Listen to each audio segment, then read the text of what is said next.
मेरे बच्चे मैंने कहा था कि रणभूमि में युद्ध लड़ने से पहले मनोभूमि में लड़ना पड़ता है। युद्धभूमि में लड़ने से पहले मनोभूमि में लड़ना पड़ता है। तो अब आप पे डिपेंड करता है कि आप रणभूमि में 9 तारीख को जाने से पहले मनोभूमि में उसकी रूपरेखा क्या तैयार की है। लड़ने के लिए तो सब जाते हैं, अपने हथियार गोला बारूद सब लेकर के जाते हैं, लेकिन युद्ध अगर हथियार और गोला बारूद से जीता जाता तो आज हर कोई जीत चुका होता। लेकिन युद्ध जीतने के लिए आपको बुद्धिमत्ता और चातुर्यता की जरूरत होती है। उस चीज़ के लिए एक रूपरेखा होना बहुत ज़रूरी है। 9 तारीख को आपका एग्जाम है वीडियो मेंस का। आपको पता है कि आपके सामने वाले लोग बहुत ज़्यादा प्रिपेयर होंगे। आपको घबराहट सी हो रही है कि मैं इस चीज़ के लिए प्रिपेयर नहीं हूँ, कहीं ना कहीं मुझे सब कुछ आता है लेकिन फिर भी आपको घबराहट हो रही है। एग्जाम सेंटर में जाने के बाद में आपको एंजाइटी हो जाती है, आप घबराने लगते हैं, आपको लगता है कि पेपर का लेवल बहुत ज़्यादा टफ है, मैं कैसे क्या करूँगा, मैं तो 50% ही नहीं कर पा रहा हूँ, बाकी लोग तो बहुत अच्छा कर पा रहे होंगे। इन चीज़ों का सामना आप कर रहे हैं तो यकीन मानिए कि आप मनोभूमि में बहुत कमज़ोर पड़ चुके हैं, तो आप रणभूमि में भी नहीं जीत पाएंगे। आपने पढ़ाई बहुत अच्छे से की होंगी। इस टाइम पे आपका हथियार क्या है, आपकी स्टडी जो आपको करना था, यानी कि आप अपने हथियारों को तैयार कर चुके हैं, यानी कि आप अपने रणभूमि में जाने के लिए आपको जो स्टडी करनी थी ना एग्जाम देने के लिए, वो सब कुछ कंप्लीट कर चुके। लेकिन अब लास्ट टाइम पे काम क्या आती है, बुद्धिमत्ता और चातुर्यता। उसको लेकर के मन में बहुत से सवाल आते हैं। आपको डिमोटिवेट करने वाले भी बहुत मिलेंगे, आपको अलग अलग तरीके के ज्ञान देने वाले भी बहुत मिलेंगे, लेकिन उन चीज़ों से बच करके आपको अपने मन को मजबूत करना है। वो किस तरीके से करना है, इस वीडियो के अंत तक जरूर देख लीजिएगा। और भी बहुत से सवाल आ रहे हैं, एग्जाम होगी या नहीं होगी, सारी चीज़ों को लेकर के डिस्कशन करने वाला हूँ। तो पहले अपन बात कर रहे हैं, जो मैंने यहाँ पे आपको थंबनेल में भी शो किया है कि जब हम एग्जाम देने जा रहे हैं तो आपको पहले सवाल आता है कि सर 1,75,000 कैंडिडेट है और पोस्ट 5,000 समथिंग है, तो हम क्या करें। देखिए, आपको सिर्फ इतना सा सोच के चलना है कि आप अकेले हैं और आपके सामने, ठीक है, 5,000 पोस्ट को भूल जाइए, एक पोस्ट आपके सामने 1,74,999 लोग हैं, लेकिन आपको अपनी बुद्धिमत्ता और चातुर्यता पे इतना विश्वास होना चाहिए कि आप इतने लोगों को भी एक ऐसी बुद्धिमत्ता का परिचय दे करके आप वहाँ से ऐसे निकलेंगे ना कि लोगों को पता ही नहीं चलेगा। युद्धभूमि में लड़ना मायने नहीं रखता, वहाँ पे आप कौन सी कूटनीति अपना करके उन लोगों को चकमा देते हो वो मायने रखता है। तो ध्यान दीजिएगा कि आपको सिर्फ इतना सा ध्यान लेकर के जाना है, 1,75,000 कैंडिडेट हैं, ठीक है। इनमें से पहले पॉइंट आता है कि अटेंडेंस कितनी रहेगी। देखिए, नॉर्मली अगर हम एग्जाम को देख करके चलते हैं तो यहाँ पे जितना भी आप मान के चलते हैं, अभी कोई एग्जाम नहीं है, उस हिसाब से अगर लेके चलते हैं तो आप ये मान कीजिए 70%, ठीक है, इतनी बहुत कम एग्जाम के अंदर रहती है, तो 70% अटेंडेंस हम मान करके चलते हैं। अगर 70% इसको लेकर के चलते हैं तो 1,22,500 समथिंग कैंडिडेट एग्जाम देंगे।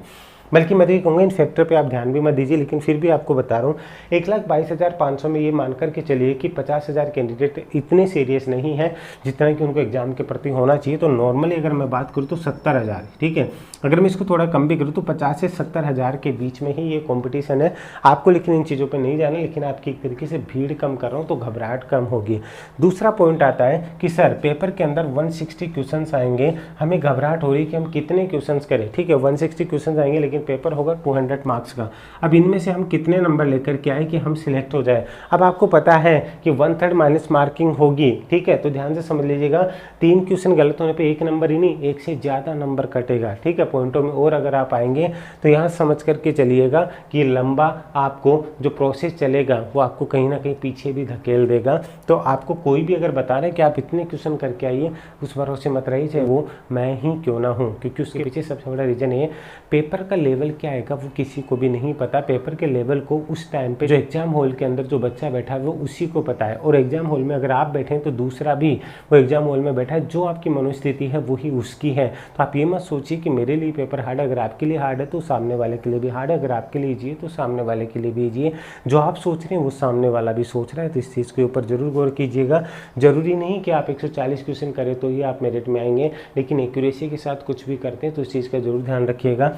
लेकिन मैं आपको एक चीज़ बता दूं कि आप अगर 100 क्वेश्चंस के आसपास हैं, मैं आपको इतना बता रहा हूँ, ध्यान से समझ लीजिएगा, पेपर का लेवल बहुत अच्छा आएगा, क्योंकि प्री में ही इतना अच्छा लेवल का था। और हवा में मत उड़िएगा, वो तो 50 नंबर भी मुश्किल से आए थे प्री में। तो ऐसे बहुत से बच्चे हैं जिनको तुक्का लग करके 50 नंबर आकर के वो पास हुए हैं, तो उनको अपना कॉम्पिटिशन मत समझिएगा, घबराइएगा मत, टेंशन फ्री रहिएगा, लेकिन इतना टेंशन फ्री भी नहीं कि मैं तो कर लूँगा, हवा में भी मत उड़ना, ठीक है। ध्यान से समझ लीजिएगा, 100 क्वेश्चन अगर आप एक अच्छे से कर पा रहे तो आपको आगे जाने से पहले बहुत कुछ सोच समझ करके चलना होगा। इवन अगर मैं बात करूँ, आप जब पेपर सोल्व कर रहे हैं, कई बार ऐसा होता है कि एक पार्ट को अगर आप देखते हैं, किसी की कोई सी सीरीज आती है ABCD में से, कई बार सी सीरीज के अंदर टफ वाले क्वेश्चन दे देते हैं, क्योंकि मैंने आपको पहले भी बताया कि पेपर का लेवल 25, 25, 25 और 25 यानी कि 4 हिस्सों में बनाया जाता है।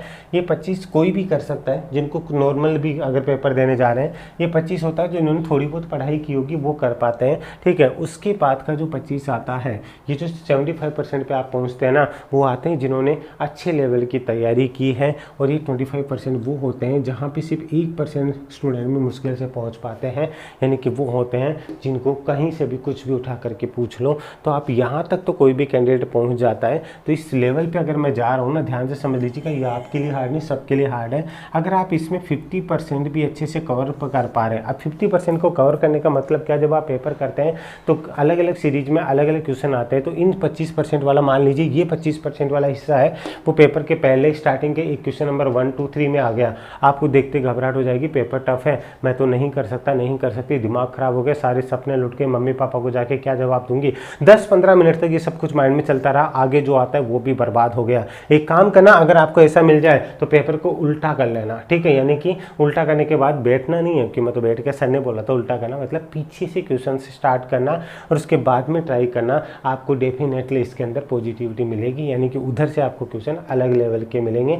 ये चीज़ जरूर ट्राई करना, ठीक है। तो घबराना नहीं कि पेपर टफ है। ये के बाद में अगर आपको लग रहा है कि मैं सब कुछ कर सकता हूँ और पॉजिटिविटी अंदर है और नेगेटिविटी को बाहर निकालना है, तो आपको करना क्या है, पहले आप थ्योरेटिकल पार्ट को कवर कीजिए। थ्योरेटिकल पार्ट मतलब आपका जीके है, हिंदी है, जिनके अंदर सिर्फ क्वेश्चंस है जो न्यूमेरिकल नहीं है। उनमें होता क्या है, अगर आपको आता है तो आप टिक कर देंगे, अगर आपको नहीं आता तो आप एक बार छोड़ दीजिए। कई क्वेश्चन ऐसे होंगे जिनमें आपको 2 ऑप्शन के अंदर डाउटफुल है, लेकिन आपको 2 ऑप्शन आते ही नहीं है, तो उनको आप रिमार्क कर दीजिए। उसके बाद में आप चलिए, आपको लग रहा है कि उसमें से आप 50% कर पा रहे हैं, ध्यान से समझ लीजिएगा, थ्योरेटिकल पार्ट की बात कर रहा हूँ। अगर आप 50% पार्ट कवर कर पा रहे हैं तो उसके बाद में आप प्रैक्टिकल के अंदर जाइए, मैथ के अंदर आप कितना कर पा रहे हैं, अगर उसका भी आप 50% कर पा रहे हैं, ठीक है। नॉर्मली अगर मैं दोनों का 50%, यानी कि अगर आप एक तरीके से 80 क्वेश्चन भी आप एक्यूरेसी के साथ कर पा रहे हैं, एक बार आपने पेपर देखा उसमें से, उसके बाद में घबराने की जरूरत नहीं, टेंशन फ्री हो जाइए, आप फिर से आइए। मैथ के कई क्वेश्चन होते हैं, थोड़ा सा कैलकुलेशन गड़बड़ हो जाता है, तो आपको अभी टाइम मिलेगा, इसके लिए एक बार रुकिए। आप उससे पहले थ्योरेटिकल पार्ट को दोबारा से चेक कीजिए, यकीन मानिए उनमें से आप 5-7 क्वेश्चन दोबारा से कर पाएंगे, क्योंकि उस टाइम पे आपको कुछ समझ में नहीं आया था, पहली बार में आप घबरा गए थे। 5-7 क्वेश्चन और कवर कर लेंगे, उसके बाद में कई क्वेश्चन ऐसे होंगे, 5-10 क्वेश्चन जिनके अंदर आपको डाउटफुल होगा, उनमें भी ऐसा नहीं आप छोड़ के आ जाए, लेकिन थोड़ा बहुत आपको अगर रिस्क लगता है तो आपको थोड़ा सा रिस्क लेना चाहिए, लेकिन ऐसा नहीं कि ज़्यादा, क्योंकि 1/3 मार्किंग है, ये मत भूलिएगा। 2-4-5 क्वेश्चन में अगर आपको थोड़ा सा डाउटफुल है तो आपको थोड़ा सा रिस्क लेकर के उनको करना चाहिए, क्योंकि अगर आपको 5-6 में से अगर मान लीजिए 2 क्वेश्चन भी अगर सही हो गए तो आपके लिए प्रॉफिट होगा, लेकिन सबको नहीं करना है। इस तरीके से अगर आप 80 क्वेश्चन यहाँ पे आप फर्स्ट टाइम में कर पा रहे हैं, उसके बाद में अगर आप 20 क्वेश्चन भी वापस जा करके कवर कर लिए, और अगर आप 100 तक एक्यूरेसी के साथ में पहुँच रहे हैं, तो आप रिस्क लेने से पहले 10 बार सोचें कि आप कोई क्वेश्चन कर रहे हैं तो आप कितनी एक्यूरेसी के साथ कर रहे हैं। लेकिन अगर मैक्सिमम आप जनरल कैंडिडेट हैं, अगर आप 100 से 110, ध्यान से समझ लीजिएगा, 100 से 110 भी अगर आप अच्छे एक्यूरेसी के साथ पहुंच रहे हैं, अगर बाद में आप रिस्क लेते हो तो आप सबसे बड़ी मूर्खता करते हैं।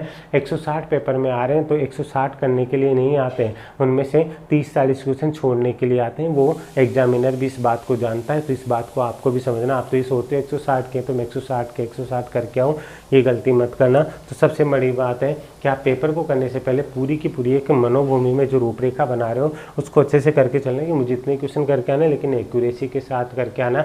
अभी राजस्थान पुलिस की आंसर की आई है, उस टाइम पे लोग बोल रहे थे कि इतने नंबर आएंगे, इतने आएंगे, लेकिन जैसे देख रहे हैं 1/4 मार्किंग में भी वो इतने पीछे आ गए। तो ये गलती आप मत करना, ठीक है। लास्ट टाइम में एक स्ट्रेटजी आपको अपना के चलना है। अब लास्ट टाइम में आपको पढ़ना क्या है, जितना पढ़ना था आप पढ़ चुके, चाहे प्रैक्टिकल सब्जेक्ट कुछ भी हो। आपको 2 दिन तक सिर्फ एक ही सब्जेक्ट पढ़ना, वो है करंट अफेयर, ठीक है। करंट अफेयर के आप अपने नोट्स बना रखे होंगे, ज़्यादा आप वीडियोज़ के चक्करों में मत पड़िएगा। लास्ट टाइम में मैं आपको फिर से समझा रहा हूँ, वीडियोज़ को कम कीजिए, अपने नोट्स से पढ़िए। अगर आपके पास कुछ भी नहीं है तो मैंने एक नोट्स के तरीके से हैंड रिटन नोट्स आपके लिए बना रखे, 2 दिन में भी अगर आप वो आज और कल भी पढ़ लेते हैं तो आपका इंडिया जी के और राजस्थान जी के दोनों कवर हो जाएगा, जुलाई 21 से जुलाई 22 तक का। ठीक है, हैंड रिटन नोट्स हैं जिनका लिंक डिस्क्रिप्शन में दे रखा है। आप अगर चाहें तो उनको 2 से 3 घंटे के अंदर पूरा करंट अफेयर कंप्लीट कर सकते हैं। वन लाइनर है तो उनको जाके आप एक चाहें तो देख सकते हैं। तो मेन चीज़ क्या होगा, अटेंडेंस में आपको बता चुका हूँ। ठीक है, आपको एक स्कोर लेकर के चलना है, वो आप लेके चलिएगा। ये मत सोचिएगा मेरिट हाई जाएगी, बच्चे कम हैं। मुश्किल से अगर मैं बात करूँ ना तो ज़्यादा जो है स्टूडेंट नहीं है, 30-40 स्टूडेंट। अगर यहाँ पे 1,75,000 रुपये बात करूँ तो पर पोस्ट है। अगर उनमें से अगर मैं 50,000 रुपये भी लेके आ जाता हूँ ना तो मुश्किल से, ठीक है, 3-4-5 स्टूडेंट है आपको कंपटीशन में मिलेंगे। तो घबराने की ज़रूरत नहीं है, फ्री माइंड होकर के एग्ज़ाम देना है। ठीक है, टाइम से एग्ज़ाम सेंटर पर पहुँच जाना है, घबराने की बिल्कुल ज़रूरत नहीं। ऐसा है नहीं कि आपको आज दूर जाना है। कई बच्चों की बाई चांस अगर कहीं थोड़ा सा दूर सेंटर आए तो आप पहले दिन पहुँच जाइएगा, लेकिन टेंशन फ्री होकर के आपको चलना है। कोई भी प्रॉब्लम हो तो आप अगर एग्ज़ाम देने से पहले भी अगर कोई इश्यू आ रहा है तो आप कमेंट करके यहाँ पे पूछ लीजिएगा। ठीक है, आप मुझसे टेलीग्राम पे भी जुड़ सकते हैं, लिंक दे रखा है। इंस्टाग्राम पे मुझसे बात कर सकते हैं, व्हाट्सअप का लिंक भी दिया हुआ है। उम्मीद इन चीज़ों को समझ पाएंगे और ये जो अंधकार छाया हुआ ना इसको हटाने में कामयाब हो गए। टेंशन फ्री रहिए, मुस्कुराते हुए जाइए क्योंकि आप उमेश सर के साथ हैं। एग्जाम देके आइए, उसके बाद में बताइएगा जरूर, क्योंकि व्हाट्सअप का लिंक भी दे रखा है, इंस्टाग्राम भी है। तो यहाँ पे जुड़ करके आप बताइएगा सर पेपर ऐसा हुआ और आपकी जो स्ट्रेटेजी बनाई हुई थी उससे हमें बहुत फ़ायदा हुआ है। तो इन चीज़ों को लेकर के तैयारी कीजिए, सब कुछ अच्छा होगा। आपने जो करना था वो कर लिया, बस अब मनोभूमि में जो युद्ध लड़ने जा रहे हो उसके लिए पॉजिटिव होकर के जाइए। तो एक प्यारी सी स्माइल, एक बार मुझे दिख रहा है, एक बार प्यारी सी स्माइल दे दीजिए। सर हम जीत करके आएंगे, तो मुस्कुराते रहेगा। अब उमेश सर के साथ है, एक प्यारी सी स्माइल भेज करके बताइएगा जरूर कि आपको कितनी पॉजिटिविटी फील हुई है। और इस वीडियो को जरूर शेयर कीजिएगा, मुझे भी लगेगा कि मेरा ये प्रयास है वो आप लोगों के लिए सफल हो पाया है। तो अभी के लिए इजाज़त दीजिए और एक बार फिर से आप सभी लोगों को बहुत बहुत शुभकामनाएं। जल्द ही आप अपने सपने को साकार करेंगे, इसी उम्मीद और विश्वास के साथ अभी के लिए इजाज़त दीजिए। जय हिंद, जय भारत, धन्यवाद। कोई भी सपना साकार करने के लिए सबसे जरूरी है सही कोच का होना। चुनिए उमेश शर्मा एकेडमी को और करे अपने RPS, CSSC एंड रेलवे का सपना साकार। Download the app now.